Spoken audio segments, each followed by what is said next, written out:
La noche del 17 de octubre de 2009 parecía ser una de celebración en el barrio Sabana Seca de Toa Baja. El pub La Tómbola abría sus puertas por primera vez, con música resonando, familias reunidas y el aire lleno de expectativa por una gran inauguración. Pero en cuestión de minutos, esa alegría se convirtió en un caos de disparos implacables que cegaron 8 vidas, incluyendo la de un bebé no nacido, y dejaron a decenas de personas heridas en uno de los actos de violencia más brutales relacionados con el narcotráfico en Puerto Rico. ¿Qué llevó a que un conflicto del bajo mundo terminara en una masacre indiscriminada contra inocentes? En este episodio de Bandidos de Puerto Rico, vamos a desglosar con respeto y precisión lo que ocurrió, basándonos en hechos documentados, para entender el costo humano de esta tragedia que aún resuena en nuestras comunidades.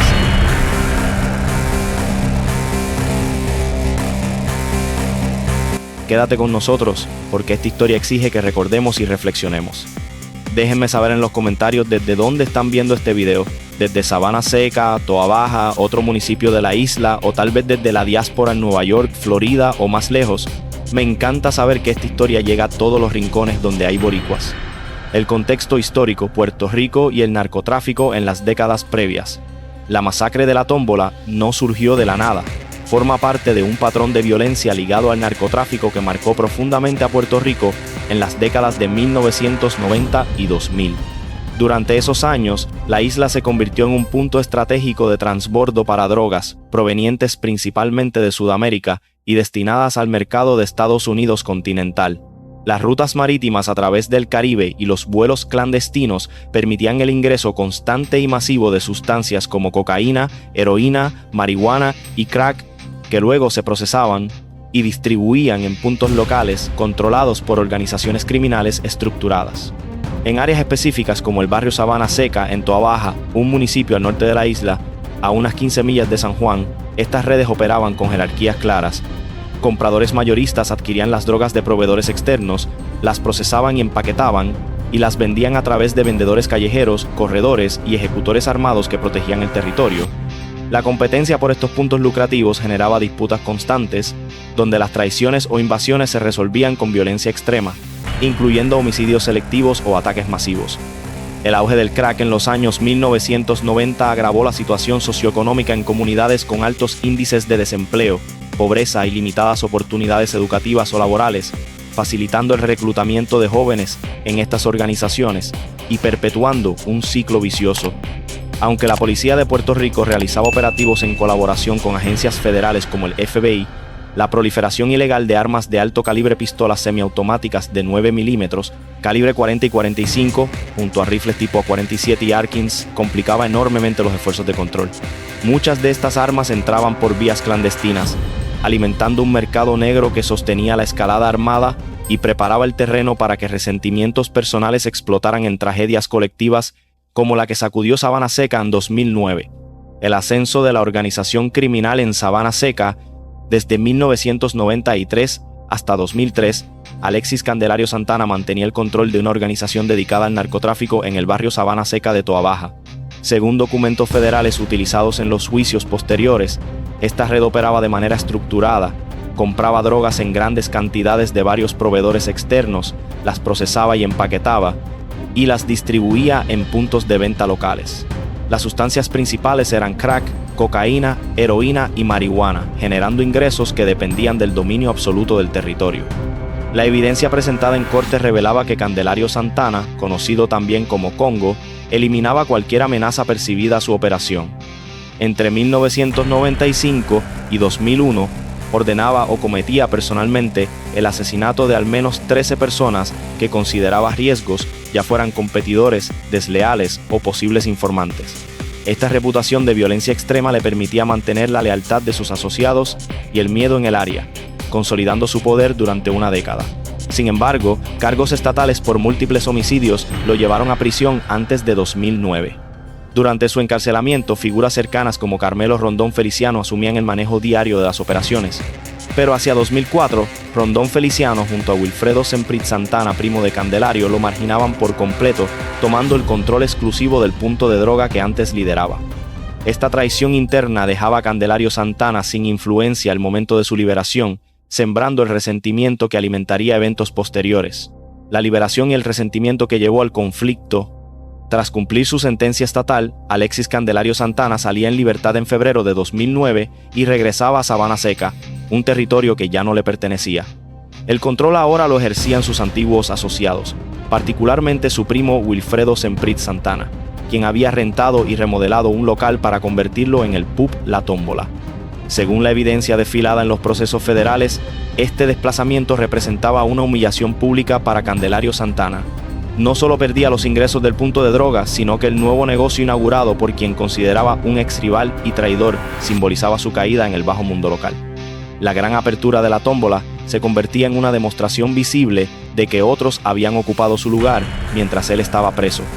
Este resentimiento acumulado, documentado en los juicios como el móvil principal, impulsaba a Candelario Santana a buscar recuperar su posición mediante acciones violentas. La Fiscalía Federal lo describía como el cerebro detrás de un ataque planeado para vengarse específicamente del anfitrión de la fiesta, su propio primo, quien había asumido el liderazgo de la organización criminal que él fundara. Aunque el primo sobreviviría a pesar de recibir un disparo en el rostro y su esposa también resistiría múltiples impactos de bala, el plan terminaba afectando a decenas de personas ajenas al conflicto, convirtiendo una retaliación personal en una masacre indiscriminada. Las víctimas, recordando sus nombres y su humanidad, la violencia indiscriminada de esa noche cobraba 8 vidas adultas en el lugar o poco después, más la de un bebé no nacido, totalizando 9 víctimas mortales según los cargos presentados en Corte Federal. Los fallecidos eran 6 hombres, entre ellos, de manera particularmente trágica, el ahijado de Alexis Candelario Santana, el hijastro de Carmelo Rondón Feliciano y un primo del propio Candelario Santana, una mujer embarazada y su bebé en gestación. Aunque el móvil principal apuntaba a una venganza contra el anfitrión de la inauguración, el primo que había tomado el control de la organización criminal mientras Candelario estaba preso, el ataque no discriminaba.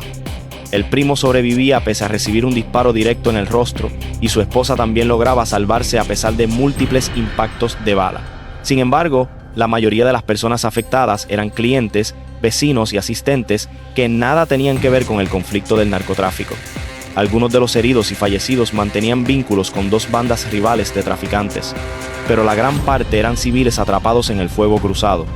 Una víctima que resaltó en los reportes y testimonios judiciales fue Tina Marí Rodríguez Otero, cantante y asistente administrativa contratada para animar la gran apertura del pub. Tina Marí recibía heridas graves durante la balacera y fallecía días después en el hospital, representando el dolor de quienes solo estaban allí para trabajar y disfrutar de una noche festiva. Esta lista de nombres y relaciones familiares subraya la ironía cruel de la masacre. Un acto planeado como retaliación personal terminaba quitando la vida incluso a personas cercanas a los atacantes, dejando familias destrozadas y una comunidad marcada por la pérdida de inocentes que simplemente habían acudido a celebrar la apertura de un nuevo negocio en Sabana Seca. El dolor de las familias, testimonios que humanizan la tragedia. El sufrimiento de los familiares trascendía las estadísticas y se hacía palpable en los tribunales federales, especialmente durante la fase de determinación de pena en marzo de 2013. La Fiscalía Federal presentaba 15 testigos, 13 de ellos familiares directos de las víctimas de La Tómbola, con el propósito de mostrar cómo cada muerte había destruido hogares y causado un daño irreparable en los sobrevivientes. Felipe Rodríguez Maldonado, padre de Tina Marí Rodríguez Otero, compartía el inmenso vacío dejado por su hija con palabras que reflejaban una relación excepcionalmente cercana. Para mí fue una gran pérdida. Éramos más que padre e hija, éramos hermanos. Su testimonio ponía rostro humano a una joven que había sido contratada para cantar esa noche y que terminó perdiendo la vida días después por las heridas recibidas. Janet Martínez Santana, prima hermana de Alexis Candelario Santana, apodado Congo, enfrentaba una doble tragedia. Perdía a su hijo, quien era ahijado del acusado. Ante el jurado declaraba con resignación: «Yo solamente creo en la justicia, que sea el jurado que decida, no yo». En un testimonio anterior también señalaba que Candelario Santana había matado a un hermano suyo en 1996. Al salir del tribunal expresaba el peso permanente del duelo. «El dolor de nosotros, día a día, va a seguir». Estos relatos, cargados de emoción contenida, eclipsaban por momentos los argumentos de la defensa, liderada por el abogado David Runke, quien pedía preservar la vida del acusado, argumentando que ya pasaría el resto de sus días en prisión. La fiscal Marcela Mateo insistía en que el dolor colectivo de las familias justificaba considerar la pena máxima, recordando que solo una decisión unánime del jurado podría enviar a Candelario Santana al corredor de la muerte. Los testimonios de estos deudos convertían la tragedia en algo tangible, mostrando que detrás de cada víctima había madres, padres, hijos y hermanos cuyo sufrimiento no terminaba con los veredictos judiciales. La investigación, el primer juicio y la apelación. La escena del crimen en la tómbola era una de las más impactantes en la historia criminal reciente de Puerto Rico, con cientos de casquillos esparcidos y evidencia de una balacera masiva. La investigación fue liderada por una coalición de agencias: el Negociado Federal de Investigaciones, FBI, la Administración Federal Antidrogas, DEA, la Agencia Federal de Alcohol, Tabaco y Armas de Fuego, ATF, agentes del Servicio Postal, la Policía de Puerto Rico y el Instituto de Ciencias Forenses, ICF. Juntos analizaban balística, testimonios y documentos que conectaban el ataque con la organización criminal de Alexis Candelario Santana. En el primer juicio federal, celebrado en 2013, un jurado declaraba culpables a Candelario Santana y David Oquendo Rivas por una serie de cargos graves: 28 counts de crímenes violentos en aid of racketeering, actividad criminal organizada, una conspiración criminal, 9 counts por posesión y uso de armas de fuego durante crímenes de violencia, tráfico de drogas y, en el caso de Candelario, posesión de arma con antecedentes penales previos. La evidencia incluía documentos desde 1993 hasta 2003 que demostraban su liderazgo en la red de narcotráfico en Sabana Seca, así como su responsabilidad en al menos 13 asesinatos previos entre 1995 y 2001. El 8 de marzo de 2013, ambos recibían sentencia de cadena perpetua sin posibilidad de libertad condicional. En la fase de pena para Candelario Santana, considerado caso capital, la Fiscalía Federal buscaba la pena de muerte, presentando argumentos sobre la gravedad de los hechos y el impacto en las víctimas. Sin embargo, el jurado no alcanzaba la unanimidad requerida para imponer la inyección letal y optaba por confirmar la prisión vitalicia. Años después, en agosto de 2017, un tribunal federal ordenaba un nuevo juicio para ambos acusados, inicialmente con la posibilidad de buscar nuevamente la pena de muerte. La apelación se basaba en infracciones a derechos constitucionales durante el proceso original, específicamente porque el juez José A. Usted había celebrado parte del juicio a puerta cerrada, decisión que el Tribunal de Apelaciones de Boston consideraba violatoria. Si vivieron cerca de esos años, conocieron el área o tienen alguna anécdota respetuosa relacionada con esta historia que quieran, déjenla abajo en los comentarios. Siempre leo todo lo que escriben y aprendo mucho de sus experiencias. El retrial, veredicto final y sentencia definitiva. El nuevo juicio contra Alexis Candelario Santana comenzaba el 20 de junio de 2023 ante el juez Francisco Bezosa en el Tribunal Federal del Viejo San Juan. Inicialmente se consideraba caso de pena capital, pero tras evaluación del Comité de Pena de Muerte del Departamento de Justicia de Estados Unidos en Washington, D.C., se descartaba esa opción. El gobierno decidía buscar solo la pena de muerte para Candelario en una etapa inicial, aunque finalmente el jurado no la imponía. Tras casi un mes de presentación de evidencia que incluía referencias a su liderazgo criminal desde 1993 y participación en al menos 13 asesinatos previos, el jurado comenzaba deliberaciones. El 21 de julio de 2023 emitía veredictos de culpabilidad en los 40 cargos: 8 asesinatos, la muerte de un niño en gestación, el bebé no nacido de la mujer embarazada, tentativa de asesinato contra 19 heridos, 28 cargos por operar una organización criminal bajo RICO Act, 9 por uso de armas de fuego en crímenes de violencia, posesión ilegal de armas con antecedentes y distribución de sustancias controladas. Candelario Santana escuchaba el veredicto unánime sin mostrar expresión alguna. Esta era la segunda ocasión en que un jurado lo declaraba culpable por los mismos hechos de la tómbola, considerada una de las peores escenas criminales en Puerto Rico, con 9 muertos y 19 heridos confirmados. La defensa, representada por abogados como Kendis Pimentel y Francisco Rebollo, anunciaba intenciones de apelar, argumentando que la prueba no sostenía más allá de dudas razonables su participación directa ni su presencia en la escena. La sentencia se pautaba para el 27 de octubre de 2023, con Candelario enfrentando nuevamente cadena perpetua obligatoria por los cargos de asesinato. El proceso cerraba un capítulo prolongado de más de 14 años, aunque las apelaciones pendientes mantenían abierta la posibilidad de revisiones futuras. Reflexiones finales. El impacto duradero en la comunidad. La masacre de la tómbola permanece como uno de los episodios más trágicos y violentos relacionados con el narcotráfico en Puerto Rico. Un recordatorio crudo de cómo las disputas internas en el bajo mundo pueden escalar hasta cobrar la vida de inocentes y destruir familias enteras. Ocurrida en el barrio Sabana Seca de Toa Baja, Esta balacera indiscriminada dejó 9 muertos, 8 adultos y un bebé no nacido y 19 heridos graves, muchos de ellos personas que simplemente asistían a la gran inauguración de un pub, sin conexión directa con las rivalidades criminales. El caso expuso la brutalidad de un conflicto personal. Alexis Candelario Santana, conocido como Congo, dirigía un ataque de venganza contra su propio primo, quien había asumido el control de la organización que él liderara desde 1993. Aunque el primo y su esposa sobrevivían a pesar de heridas graves, la violencia no distinguía y terminaba afectando a clientes comunes, incluyendo una mujer embarazada, un ahijado del propio Candelario y otros con lazos familiares inesperados.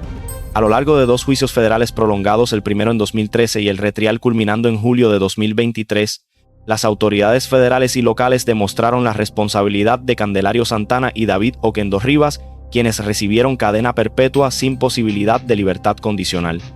La colaboración entre el FBI, DEA, ATF, Policía de Puerto Rico y otras agencias subrayó el compromiso institucional, aunque los procesos tardaron más de 14 años en cerrarse definitivamente. Más allá de las condenas, esta tragedia dejó un impacto duradero en Sabana Seca y Toabaja, familias que aún cargan el duelo diario, comunidades marcadas por la pérdida de inocentes y una reflexión colectiva sobre las consecuencias devastadoras de la proliferación de armas y el tráfico ilegal de drogas. Los testimonios de deudos en corte recordaron que cada víctima tenía una historia, relaciones profundas y un futuro interrumpido, un dolor que, como expresara una familiar, día a día va a seguir. Este capítulo doloroso de nuestra historia nos invita a honrar la memoria de las víctimas exigiendo mayor prevención y justicia, reconociendo que la violencia del narcotráfico no solo afecta a quienes participan en ella, sino a toda una sociedad que merece paz y seguridad. Para terminar, ¿qué historia del bajo mundo puertorriqueño les gustaría que contemos en los próximos videos? ¿Un caso específico, una época determinada o algún barrio en particular? Díganme en los comentarios qué quieren ver, que yo tomo nota y preparo el próximo episodio pensando en ustedes. Gracias por acompañarme hasta el final.